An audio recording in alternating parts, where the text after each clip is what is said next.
1989 సంవత్సరంలో ఒకసారి, తర్వాత 7/7/21 సంవత్సరంలో ఒకసారి వేదాద్రి మహర్షి గారు ఇంగ్లీష్లో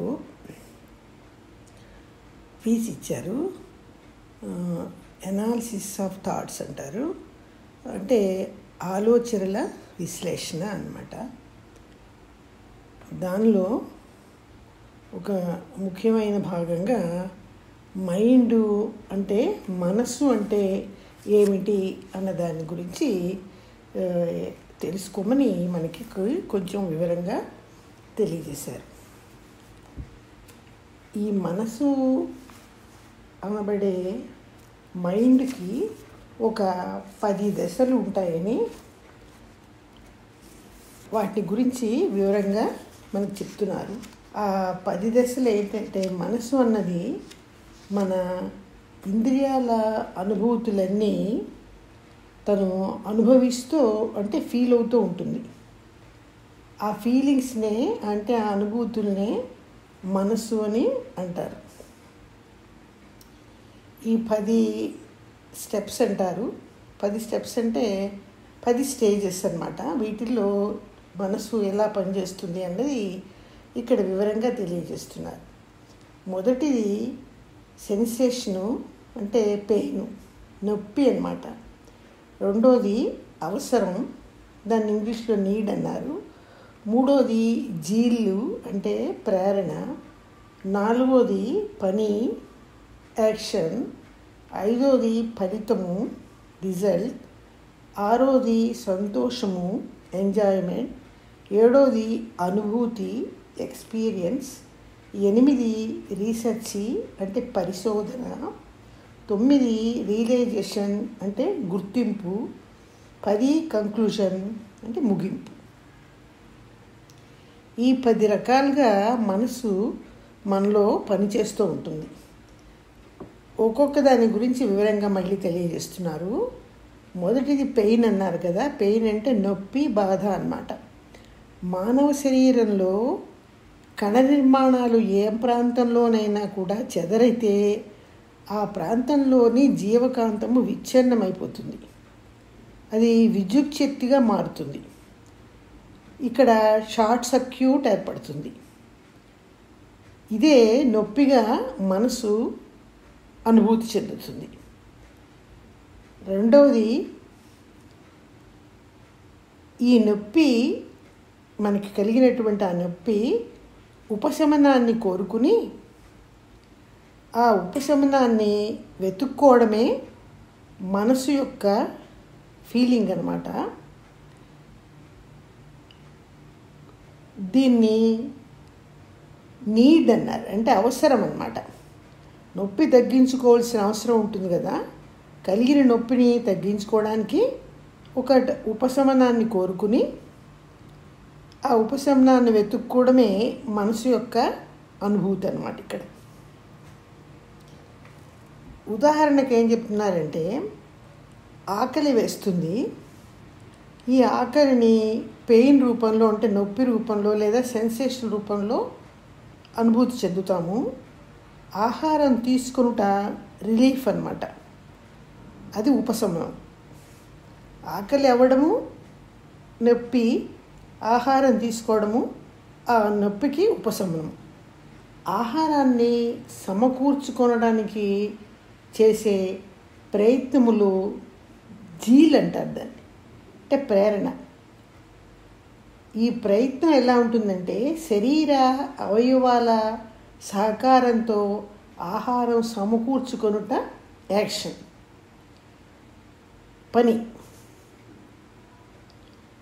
పని తర్వాత ఫలితము, ఆకలి తీరిపోయింది. ఆహారం తీసుకున్నాం కదా, ఆకలి తీరిపోయింది, అది ఫలితం అంటున్నారు. ఒక్కోసారి ఈ ఫలితము సంతృప్తినిస్తుంది, మరొకసారి నొప్పిని కలిగిస్తుంది. అంటే మంచి ఆహారం తీసుకుంటే సంతృప్తి, సంతోషము. అదే కల్తీ ఆహారం తీసుకున్నాం అనుకోండి, స్టమక్కే కనబడే కడుపు నొప్పి వచ్చి దీన్ని బాధగా తీసుకుంటాం. కాబట్టి మనకి ఇక్కడ ఆహారం తీసుకున్నాక కలిగే సంతోషము అనే ఈ సంతృప్తిలో నొప్పి ఉంటుంది, సంతోషము ఉంటుందన్నమాట.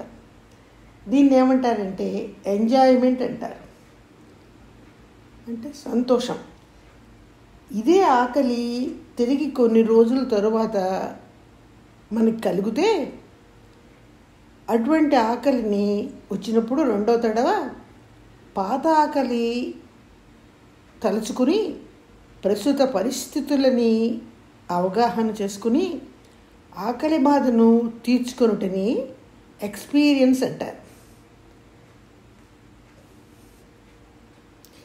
గతంలో ఆకలి అనే నొప్పి తగ్గడానికి నేను ఏం తిన్నాను, ఏది నాకు సరిపోయింది, లేదా దేని వలన నేను స్టమకే కనబడే కడుపు నొప్పితో బాధపడ్డాను అనే ఆలోచనలే ఎక్స్పీరియన్సు, అంటే అనుభూతి అంటారు ఇక్కడ.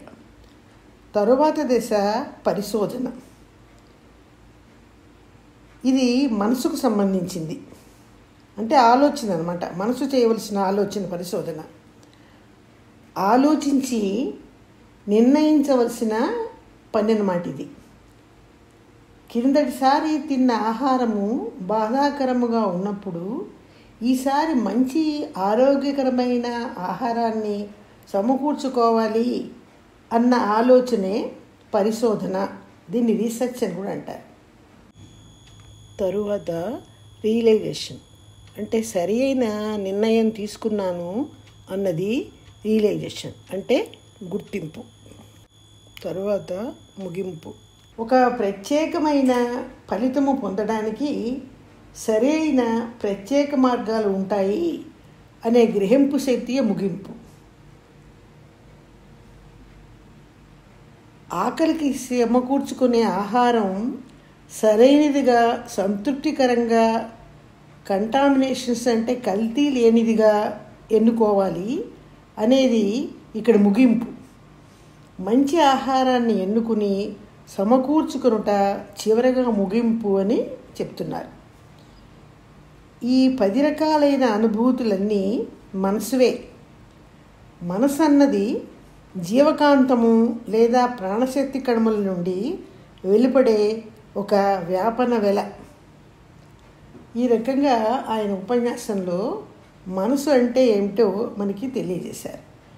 మనసు అన్నదానికి ఒక రూపం లేదు. మన శరీరంలో హార్ట్కి, లంగ్స్కి, ఎముకలకి, రక్తానికి ఒక రూపం ఉంది. బ్రెయిన్ అనబడే మెదడుకు కూడా ఉంది రూపము. మనసు అన్నదానికి రూపం లేదు. ఈ రూపం లేని మనసు గురించి, మనసు యొక్క అనుభూతుల గురించి చెప్పారు. మనకి ఆకలిని అన్నది ఇక్కడ ఆయన ఉదాహరణగా తీసుకున్నారు. ఏదైనా ఒకటే. అదే ఒక దెబ్బ తగిలింది అనుకుందాము, యాక్సిడెంట్ వలన కానీ ఏదైనా, అప్పుడు ఏమవుతుందంటే ఆ ప్రాంతంలో ఉన్న జీవకాంతము అనబడే ఒక ప్రాణశక్తి చెదరి షార్ట్ సర్క్యూట్ అనబడే కరెంట్ షాక్ వల్ల ఏర్పడుతుంది. అప్పుడు కలిగేది ఏమిటి? నొప్పి. అది మొదటి అనుభూతి మనసుది. నొప్పిని తగ్గించుకోవడానికి ఏం చేయాలి అని ఆలోచించి ఒక డాక్టర్ని వెతుక్కోవడము, ఆయింట్మెంట్ రాయడమో, కట్టుకట్టించుకోవడమో కార్యాలు చేస్తాం. అది నొప్పి అనే మొదటి అనుభూతి. తర్వాత రెండో అనుభూతి అవసరం. దానికి వైద్యం చేయడం అవసరము. ఆ అవసరంగా మనసే ఫీల్ అవుతుంది. అవసరాన్ని సంబంధించినటువంటి డాక్టర్ దగ్గరికి వెళ్ళడము, వైద్యం చేయించుకోవడము, లేదా కట్టుకట్టించుకోవడము, ఇవన్నీ సమకూర్చుకునే పద్ధతిని జీళ్ళు లేదా ప్రేరణ అన్నారన్నమాట. ఈ ప్రేరణకి శరీర అవయవాలన్నీ సహకరిస్తాయని చెప్తున్నారు.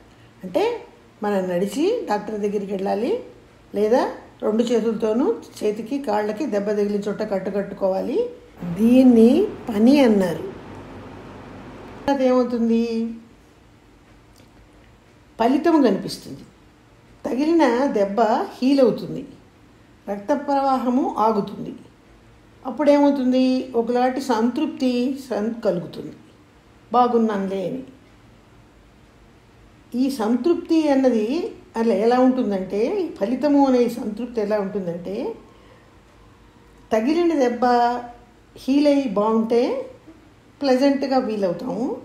ఒకసారి ఏదైనా ఇన్ఫెక్షన్స్ వచ్చి ఆ కుట్లు చెదరి మళ్ళీ ఇన్ఫెక్షన్ వచ్చి బాధను కలిగించే అవకాశాలు కూడా ఉంటాయి.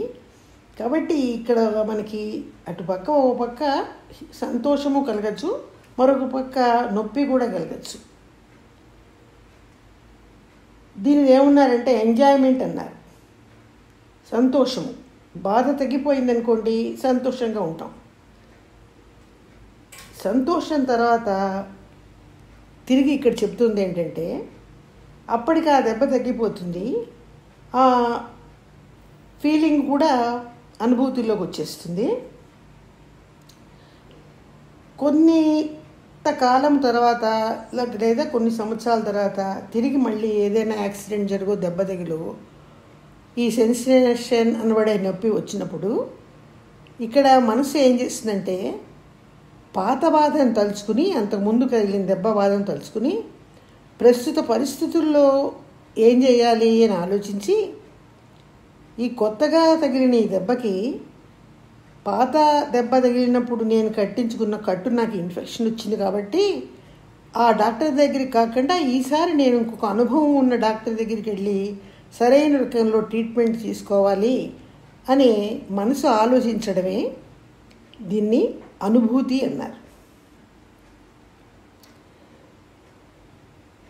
ఏ డాక్టర్ దగ్గర వైద్యం నాకు సూట్ అయింది, ఏ కట్టు కట్టించుకుంటే నాకు బాగుంది అని ఫీల్ అవ్వడమే ఇక్కడ అనుభూతి. దీన్ని ఇంగ్లీష్లో ఎక్స్పీరియన్స్ అన్నారు. దీని తర్వాత మనసు ఎలా ఫీల్ అవుతుందంటే, పరిశోధన, రీసెర్చ్ అన్నమాట. ఇది మనసుకి సంబంధించిందే కానీ బ్రెయిన్ అనబడే మన మెదడు కూడా ఆలోచించవలసినటువంటి పరిస్థితి. అది నిర్ణయించాలి బ్రెయిన్.